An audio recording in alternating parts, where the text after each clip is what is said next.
Very recently, I have been playing a lot with Lego. My daughter, who is just over 4.5 years old, she'll be 5 early next year, has very recently got into Lego for the first time. And yeah, a couple of weeks ago, I bought her first Lego set. And it wasn't like a set where there's a thing that you have to, specific thing that you have to build. It was sort of like just a generic thing with lots of random pieces in, and then a booklet that shows you lots of different things that you could build with all those random pieces. And I bought that because I thought it would be more interesting for her. She seems to sort of like making her own things up rather than following instructions. And also, I remembered back to my own childhood, and that's what I tended to do with my Lego. So I bought her that set, and we've been playing with it. And then I kind of remembered that I've got a lot of Lego still hanging around up the loft, or up the loft of my parents' house. And so I went and got all that out, and I added that to what I bought her, and she's got quite a significant pile of Lego to play with now. And yeah, so we've been playing with Lego, and it's been fun, and I've really enjoyed it. Not just because of Lego, but also, you know, enjoyed playing with the Lego with my daughter. But it did strike me as how similar the feeling of playing with Lego is to using a modular synth. So that's what I'm going to talk about in today's video: Lego and modular synth.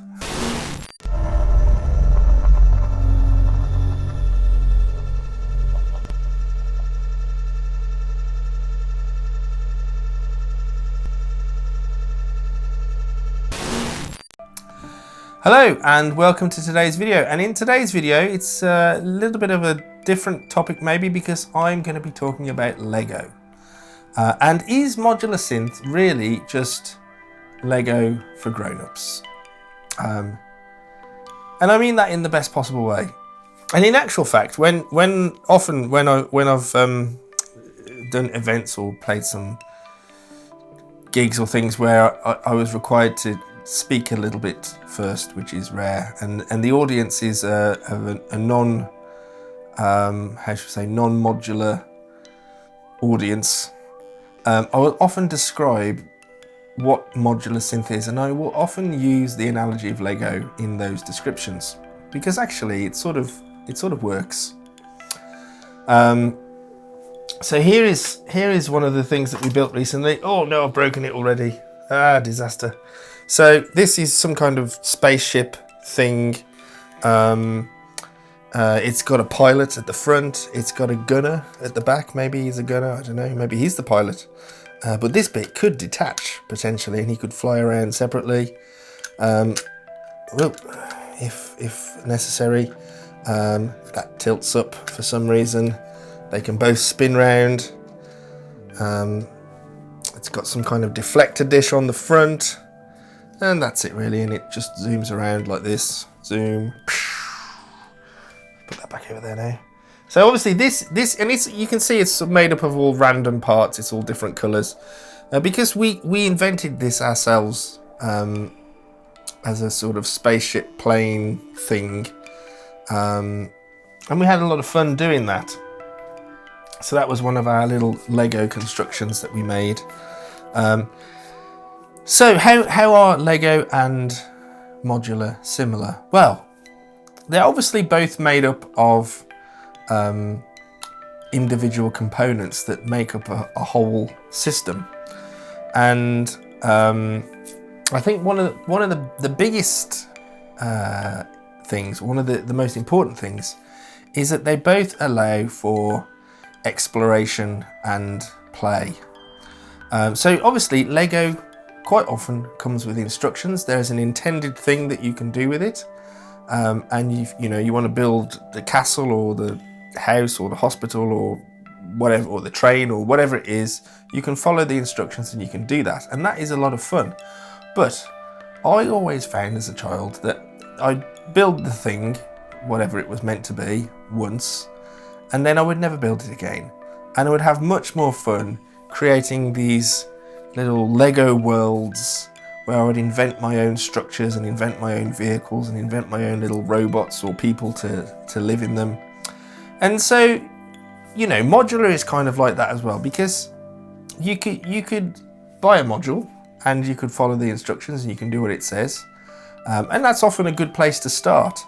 But a lot of the fun with modular is putting the manual or the instructions to one side once you've got to know that module, and then just exploring what you can do with it and just doing things that maybe are not necessarily what were intended with that module.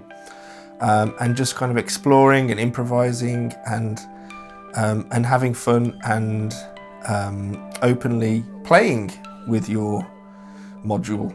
And obviously, you know, Lego is made of bricks, but those bricks are very much interchangeable. There's set designs to certain bricks. There's a set number of types of brick, I suppose, and all of those bricks are interchangeable. They're interchangeable in colour and size and shape and so on. And even now, in fact, I would say even in the past, there were other companies that built a similar product to Lego that was often compatible with Lego. So that added even more interchangeability. Some of this Lego that I've donated to my daughter was kind of hand-me-down Lego for me. So it's probably more than 50 years old. But it all still works. And some of that is actually it's not Lego, it's something else, but it's still compatible with Lego. So there's kind of like this sort of universal standard that exists, and then, you know, there's an interchangeability with that, and that just provides even more sort of combinations and you know, things that you can do with the Lego.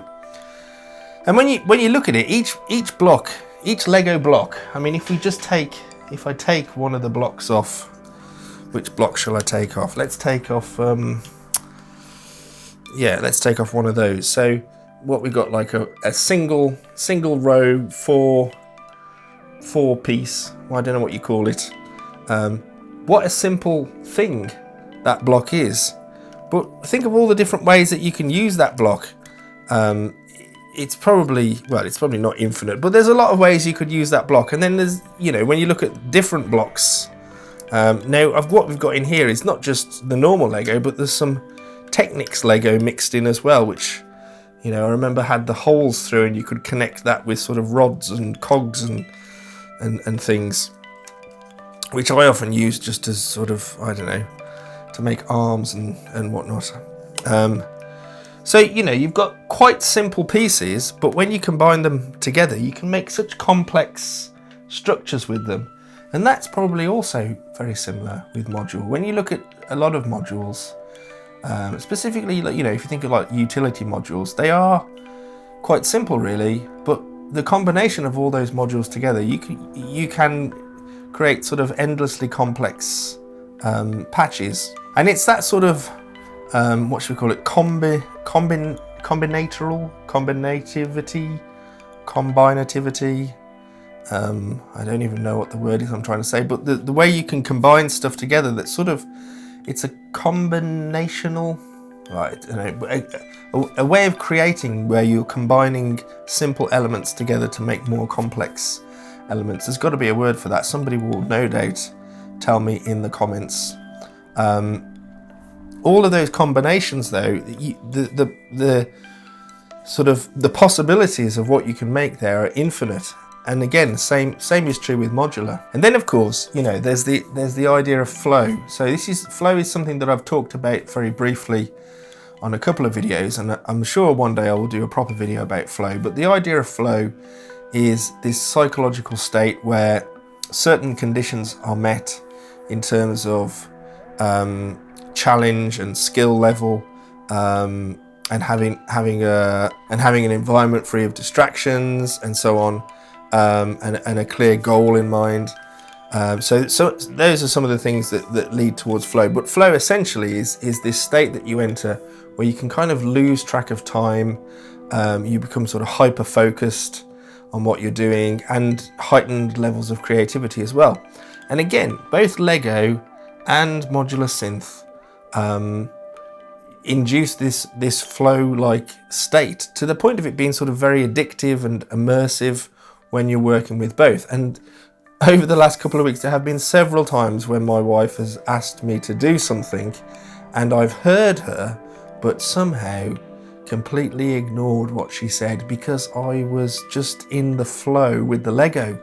Me and my daughter were just having so much fun building with the Lego that the focus there was such that I couldn't really hear or even acknowledge what my wife was saying to me. Now, that has not gone down too well on those occasions, but it was still fun to do. But in this way, both these things, the Lego, a toy, a Modular Synth, possibly still a toy, but a slightly more serious toy, they both teach play as a path to flow and a path to creativity. And I thought that's quite an interesting thought, really. They both also lead to sort of a level of tinkering, I guess, where the outcome isn't always known, and the outcome isn't always important either.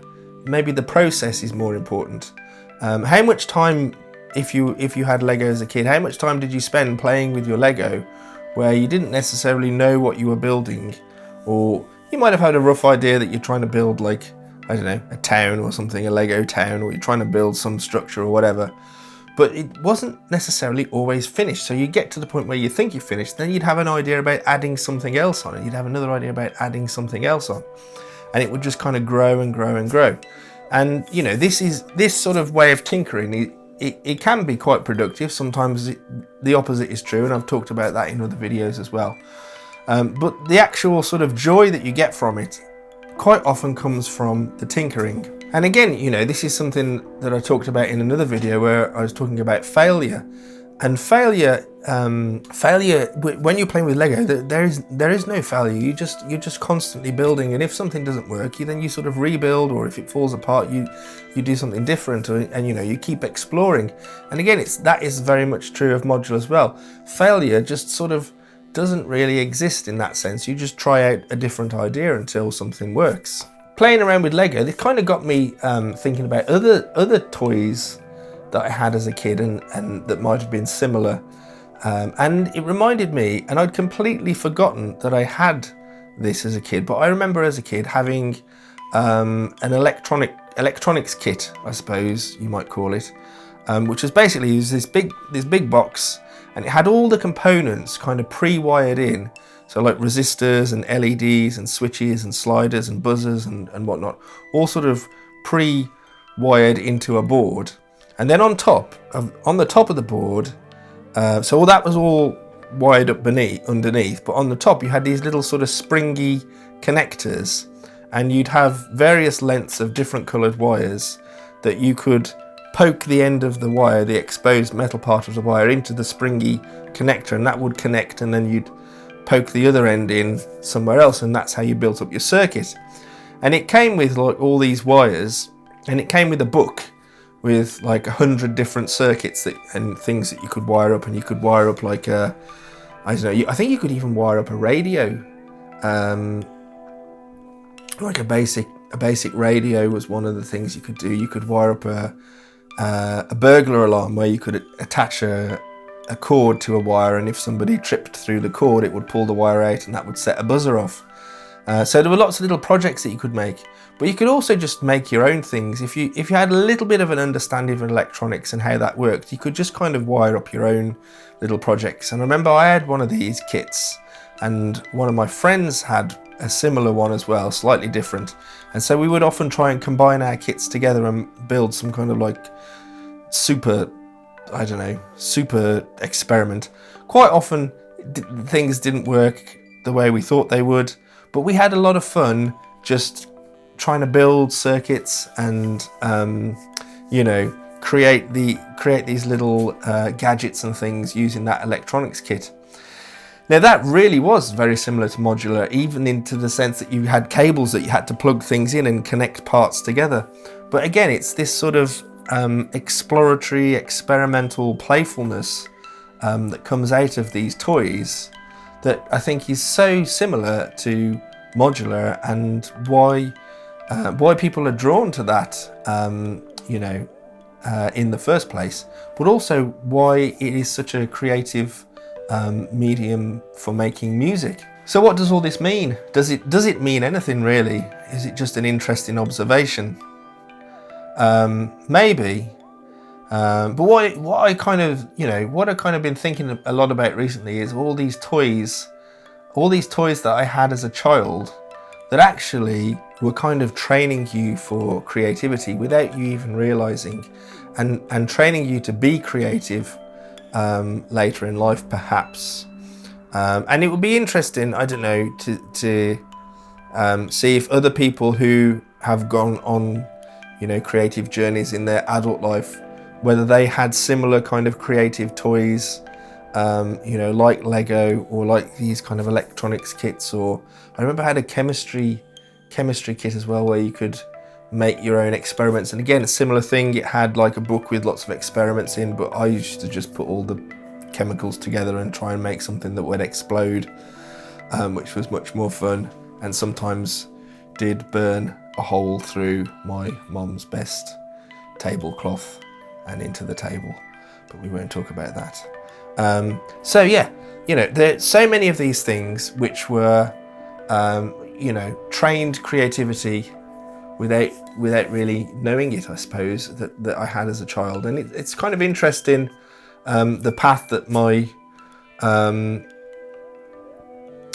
I've gone on, in later life, and how similar, without realizing it, until very recently, when I've sort of rediscovered Lego again, without realizing how much my adult life is similar to my childhood. And yeah, maybe modular is just a continuation of that same creative instinct that sort of has grown out of childhood. So just, to kind of finish off, I suppose, maybe modular is Lego for grown-ups. And maybe that's kind of the point of it all. Maybe that's why it works so well. But if modular is Lego for grown-ups, I don't think that's a bad thing. I think that's quite a good thing, actually. And it's good to sort of return to the sort of playfulness of childhood, and I guess get down to the sort of roots of where creativity comes from, which I think creativity does sort of stem from a childish place. When I look at my daughter now, and she's 4 years old, but she is so creative with so many things, and she finds ways of doing things that just would not occur to me.